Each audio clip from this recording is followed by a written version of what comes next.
I kill you in my little legs. What's up, guys? So it's finally time to talk about the best and worst video games of 2013. Now, the key words are that I played. So before you go into the comments saying, oh my god, MD, like Viva Pinata 2013 was like the best game ever. Yeah, well, I didn't play Viva Pinata 2013. Don't diss the pinata. So aside from the best and worst, I'm also going to talk about the games that I started playing and never finished. And I'm going to let you know why I stopped playing them and whether I'm going to go back to playing them or did I just give up on them. I also have a category of so-so games that don't really fall in the worst or the best. I hate splitting them up so much like that. I wish I could just keep them best and worst. But some games I really can't put them in one category or the other. First, let me show you what I judge on. Like, what is my personal list of most important things that I look at when I look at a game, or when I'm judging a game.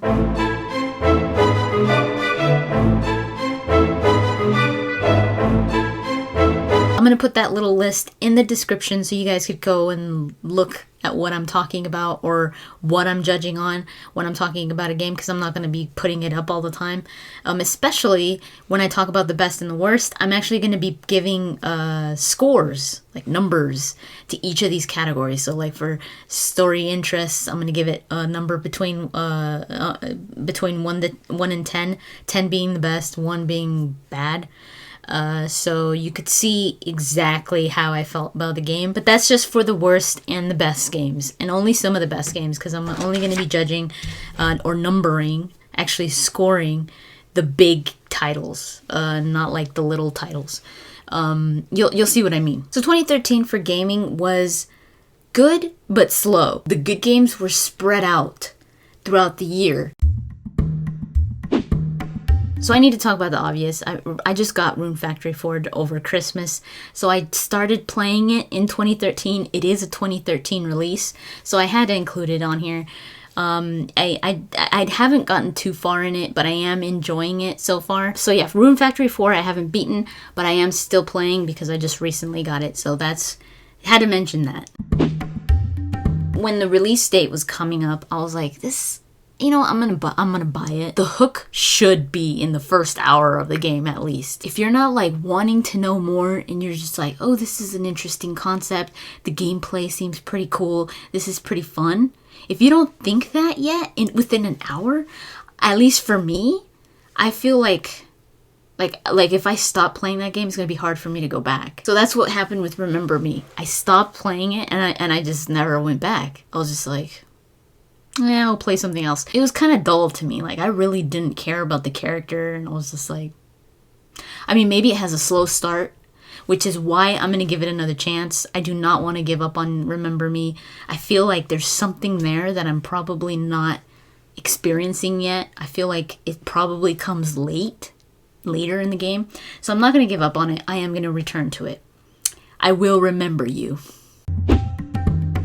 The reason why it was so hard for me to return to this game is because it is a JRPG. I mean, it's not that I don't like JRPGs. I don't mind them, but it's hard for me to really get involved in a JRPG, especially if I don't play it for too long. If I stop it, I'm just like, I don't want to go back and like remember how to do it or like get into that mode of JRPG-ness again. I think that's a bad thing because I know there's so many great JRPGs out there. I should finish Ni no Kuni before the big games come out this year, or else I'm never gonna finish it. Like, I always put every other game before JRPGs, where I'm like, oh yeah, when I have more time I'll play that one, because I feel like they're so long or they're so big or they're complicated. It was not bad. I love the look of it. I love the art style of it. It feels like you're playing like a Howl's Moving Castle, like a Studio Ghibli movie, which I love. The music was beautiful. The characters are just adorable. So I was really liking it, but I didn't play it enough for me to like really get hooked. But I am gonna definitely go back, and I should go back soon before like the major releases start coming out this year. Because like I said, I'm just gonna put it on the back burner and probably never go back to it. A lot of people have asked me about Saints Row 4, and because I played Saints Row the 3rd and I really liked it. I found it really funny and just fun. Like, in general, it was just, I had so much fun playing it. But you know how Saints Row 4 started off as being just a DLC to Saints Row the Third? I feel like they should have left it that way. I feel like it makes a good DLC, but for it to be a full-on game, the thing about Saints Row 4 is that the story was, it was captivating me. I was laughing. It was freaking hilarious in parts. I mean, the beginning was so good. I just loved that beginning where he's like climbing up the rocket. And I don't want to miss that. I was playing it on the PS4. You wish. I was playing it on the PS3. You know what really turned me off was the setting, the environment. What I really loved about Saints Row the Third was that I loved being able to travel in a car. Whenever there's fast travel, I don't use it because I love traveling and just feeling like my character is really going through the motions of getting to one place, from one place to another. I love the night and day cycles. That just added to it as well. And in Saints Row 4, you don't have that. It's always night. Now, I didn't finish it, so I don't know if that changes later on, but I did play a good amount of the game. And then you've got the powers.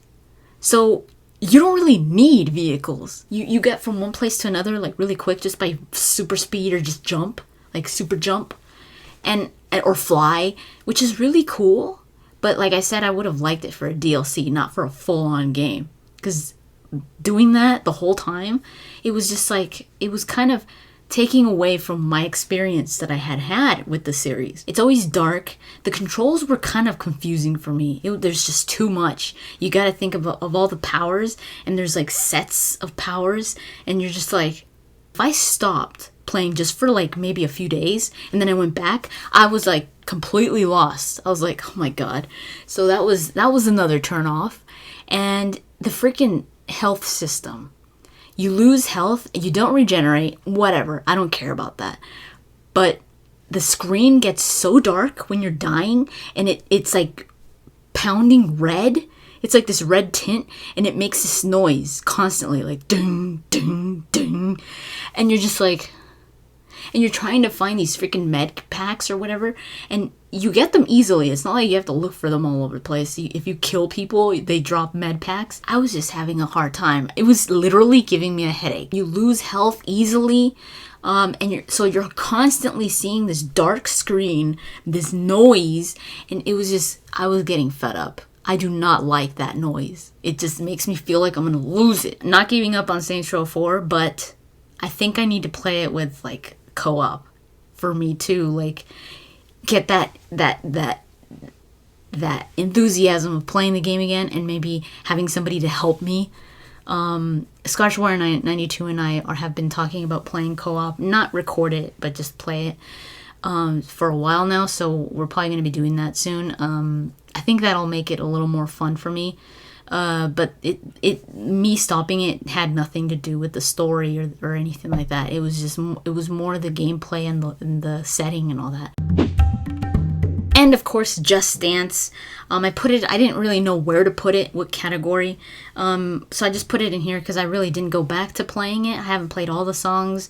The only time I played it was when I did the video of me dancing to some of the songs. The game was a lot of fun. I had a lot of fun with it. I didn't think I was going to have so much fun with it. I thought it was hilarious. But I think a lot of the fun came in sharing it with you guys, because I was just messing around. But it is a lot of fun, and I think it is a game that could be a lot of fun when playing with friends or playing with family or something like that. I mean, you guys know how much I love Harvest Moon. It's probably the slowest Harvest Moon game there is. And by slow, I mean that the story doesn't pick up until way later. Like, it all depends on what you do, like on how much you advance and how fast you advance in it. It is a very fun game, but you have to have a lot of patience. It just easily slipped out of my mind because of how slow it was. It's not a bad game, but I lose interest quickly when that happens. I I was a huge Pokemon fan during the first generation. Everything that came after Mewtwo, I remember Mewtwo was like the newest Pokemon when I was still watching. After Mewtwo, I don't know any of the Pokemon.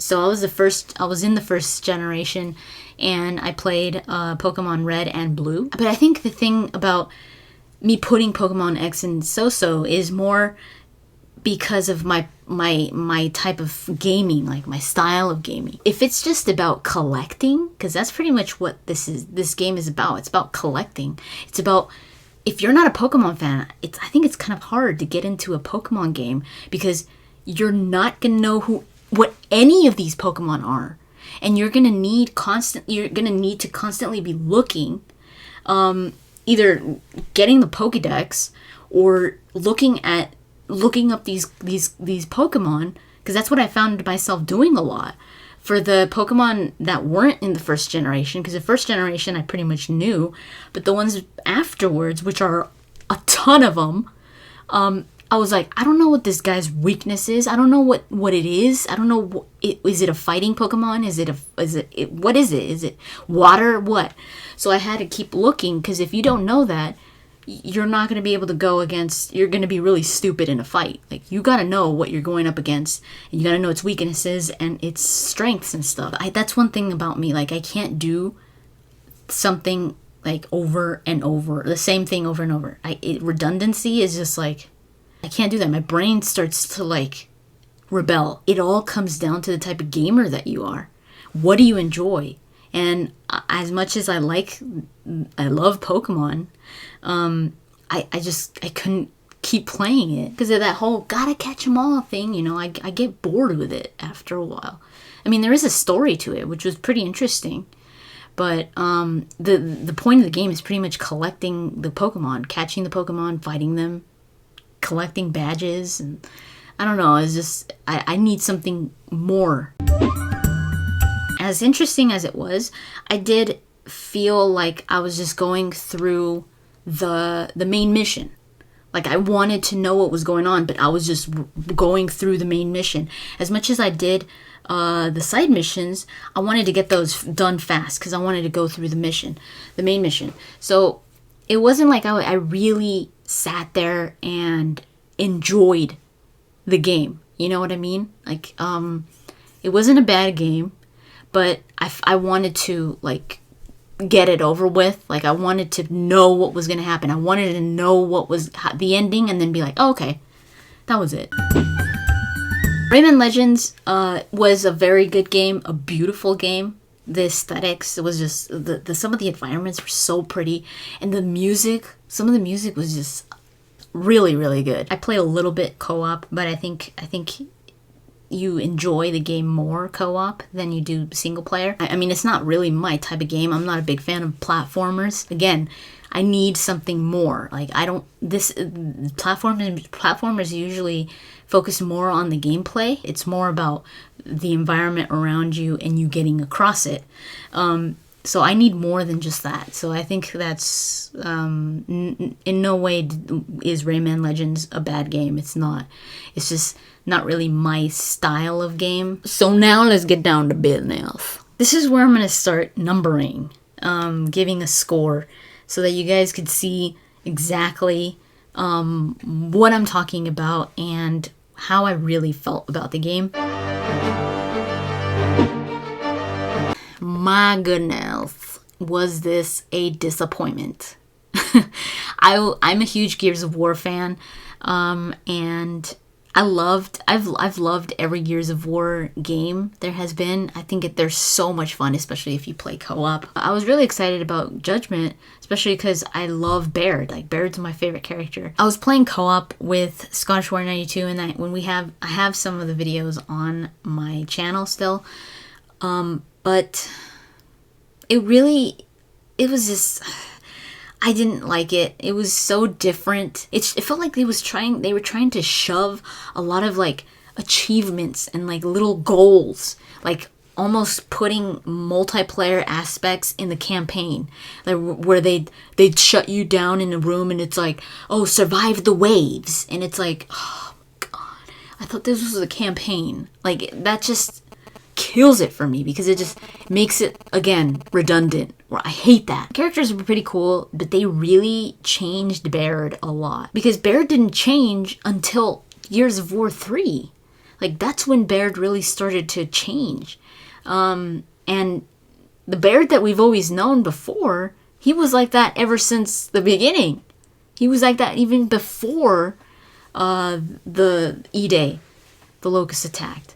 So I don't know where they were going with that. I think the only thing that really saved it was playing co-op, because I mean it was pretty fun playing with Scottish Warrior, but it was more the fact that you're playing with a friend, that you're playing a game with a friend, and not so much that the game is great. I really liked the beginning of Beyond Two Souls, and then the rest was just like, what? You guys could go check out my review because I talk about it in depth there.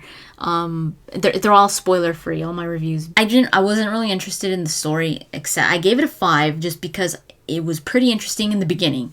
In the beginning, I was interested, and then I just I just lost interest towards the middle. The gameplay I absolutely hated. It was all prompted.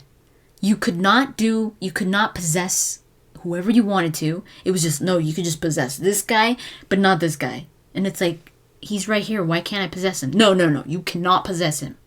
You can only possess the guy with the orange or the red or whatever. There's really no challenge in the game. It was just move from A to B, cover to cover. And it was just oh my God. I don't want to go into spoilers, but there was a point, like, towards the end where the enemies, they are attacking everyone else around you and not Jodie at all. Like, they're not even touching her. They're just, like, coming around you. And I was like, why am I not getting attacked? They could see me. It wasn't like they couldn't see me. So I actually stopped. I mean, before that moment, they had attacked me. Like, in the beginning and in the middle, the enemies had attacked me. But then towards the end, they weren't attacking me. And I was like, it was so inconsistent that I literally thought that there was some kind of like M. Night Shyamalan type of like, oh my God, this is like Sixth Sense up here. Oh, hell, not Jodie's Bruce Willis. What?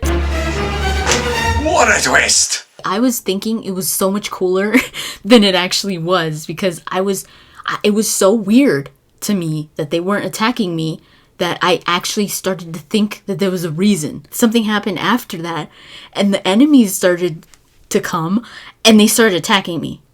And I was like, well, I was wrong. I wish there had been a reason, but there wasn't. It was just so inconsistent. You even needed to have like freaking armor and all this crazy stuff to protect you. And I was like, you gotta be kidding me, man. So first I'm gonna start off with the games that they're not complete, but I felt like I needed to mention them because they're absolutely amazing. I'm not gonna be scoring these just because they're not complete. I think Telltale did a really good job about doing their first episode, and I honestly think that it's only going to get better from here. So I'm a huge fan of the Fable comics. So yeah, I had to mention The Wolf Among Us season 2 episode 1, which was so good, and it's just so cool to be playing as Clementine. So those were must mentions for this, even though they're not complete. This next game that I'm talking about is actually an iOS game. I played it on the iPad. I played The Room, the first one this year, or in 2013 as well, but I don't think it was released in 2013. I think it was released before that, maybe 2012, and I loved it. Oh my God, I loved it so much, because the cool thing about it is that, I mean, I'm all for mysteries, puzzles, riddles. That's my cup of tea. I shine when I'm given a riddle or a mystery or something like that. Like, I grew up doing that stuff. I grew up with the Great Mouse Detective. It's not like I love puzzle games, but when they're done like this, like The Room, it's so good. That's when I'm like, the puzzles are freaking awesome. Some of them are really intricate, and the way that they look, I mean, just the graphics of it. If it was just puzzles, I probably would have lost interest in it. There's actually a story in there.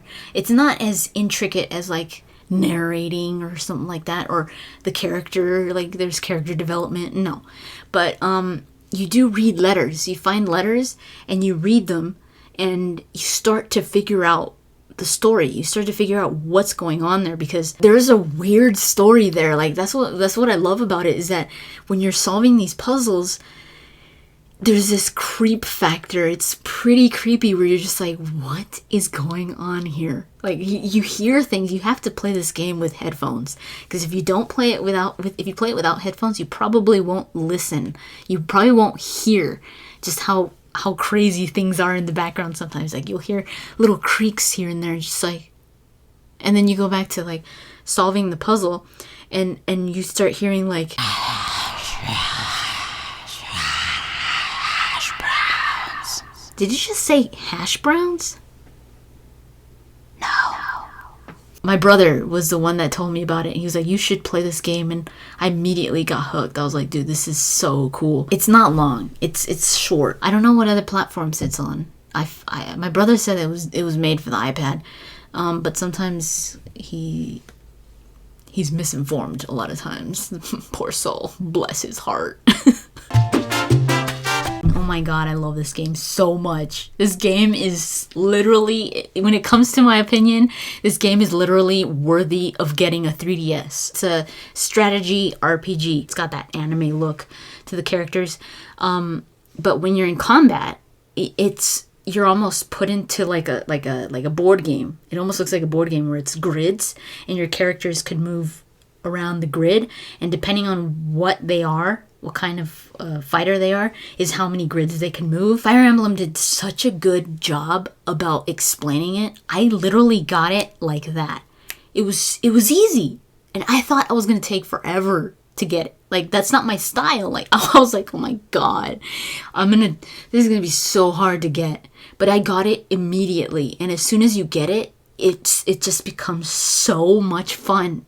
Like, you start to really strategize, and you sit there and you just like look at all your characters, and you're just like, I'm gonna send this guy this way, and I'm gonna send them over here, and I'm gonna join them too, and they're gonna like freaking level up together. It's so good. I fell in love with the characters immediately. I'm not done playing it, but I needed to put it in the best games of 2013, because I know that it's going to remain there. There really is nothing that could make that game not like that game.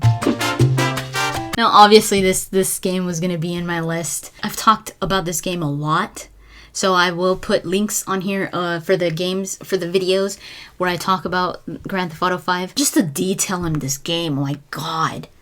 Freaking Rockstar did an amazing job with this game. I didn't want to stop playing it, and I still think about going back to play it, because to get 100% completion in it, I think I was at 87 or 88% completion, and I still want to go back. I mean, it's been a while since I stopped it, but I still feel like going back, because I loved that game so much. I had a lot of fun with it.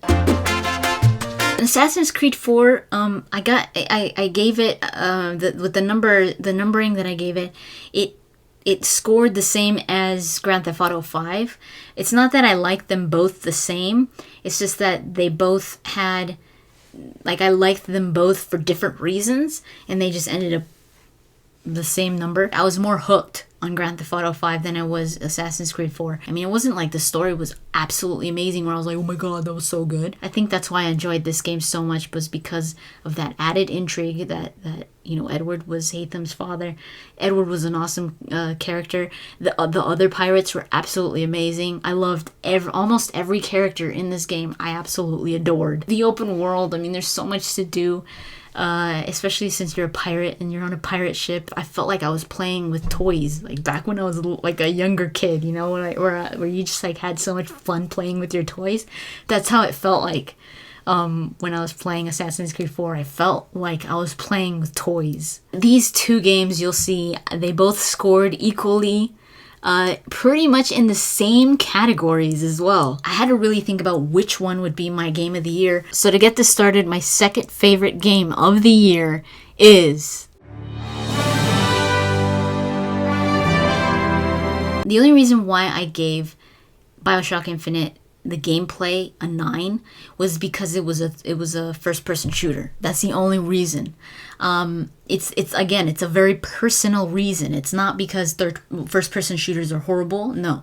And it loses a point because it lost a point because of me.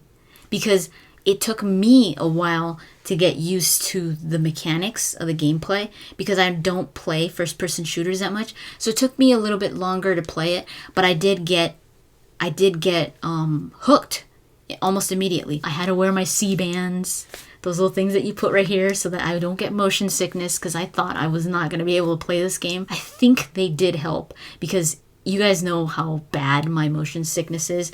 I would not have been able to play that game without getting motion sickness. It's just weird. I'm a really bad case of motion sickness. And I didn't get motion sickness at all, I'm so glad.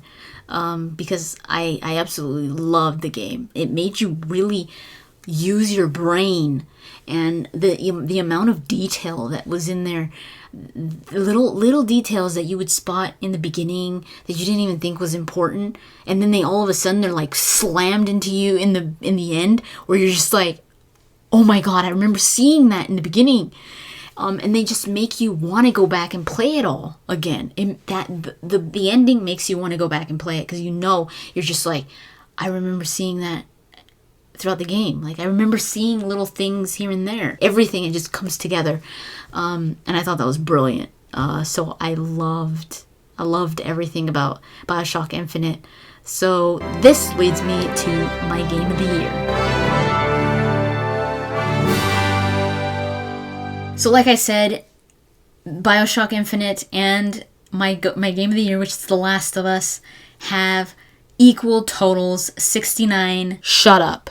I kill you. The gameplay, I gave it a 9 as well. I felt like that some of the gameplay of The Last of Us was a little bit repetitive, where you were caught doing the same techniques over and over in some situations where you sneak, kill the thing, sneak, kill the thing over here. So it was a little repetitive, but it wasn't enough for me to take more points off. Everything else made up for it. Some games don't really know how to make up for that repetitiveness, because everything around you going on, or the story, or the interactions between Ellie and Joel, they captivate you so much that you just forget.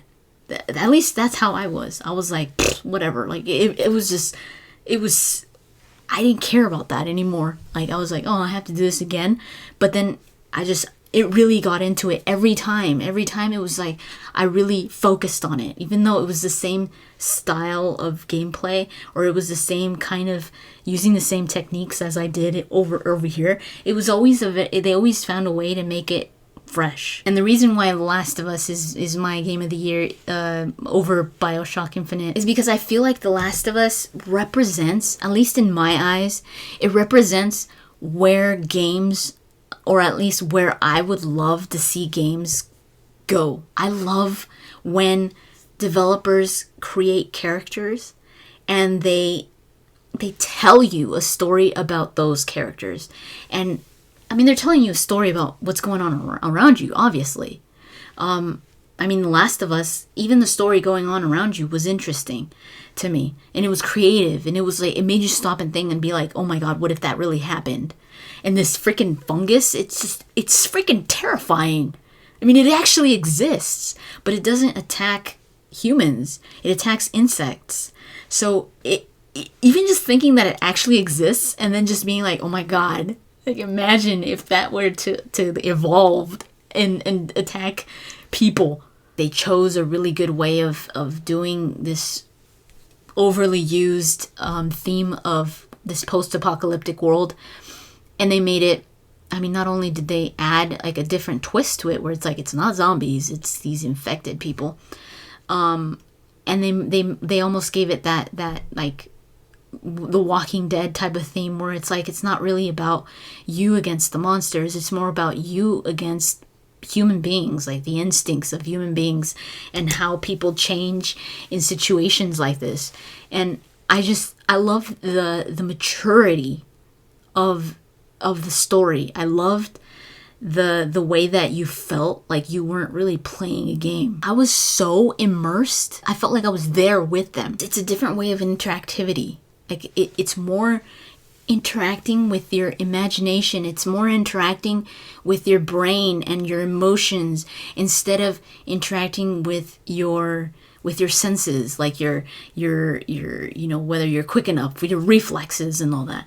It's not so much about that. It's about your emotions. It's more personal. It's on a more personal level. So I feel like BioShock Infinite was a little bit more of a game, because you could still feel that shooter in there. You could still feel that like the gameplay was more pronounced, like a video game is, than The Last of Us. I think The Last of Us, the story and the character development was a little bit more pronounced than BioShock Infinite. I think Last of Us represents just slightly more what I like in games. It boggles my mind every time I feel that. Every time I feel like that shiver in your skin, where you look at it and you're like, oh my god, I have goosebumps.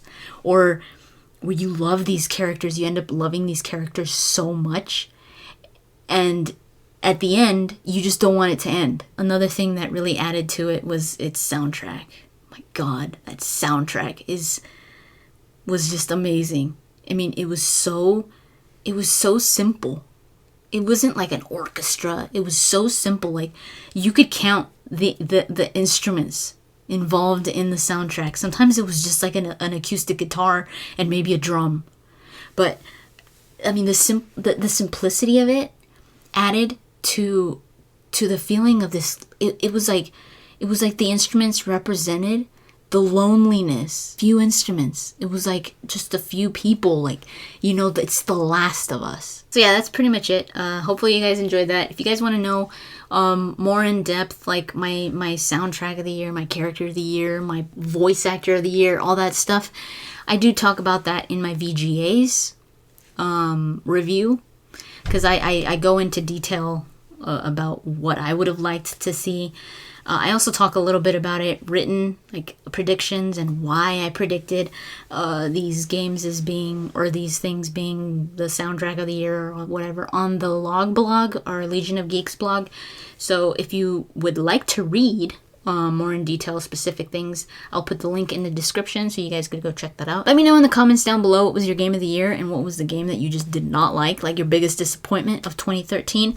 If you're wondering my most anticipated for 2014, I will be doing a video on that, so that should be coming soon. Thank you so much for watching, and I'll talk to you guys later.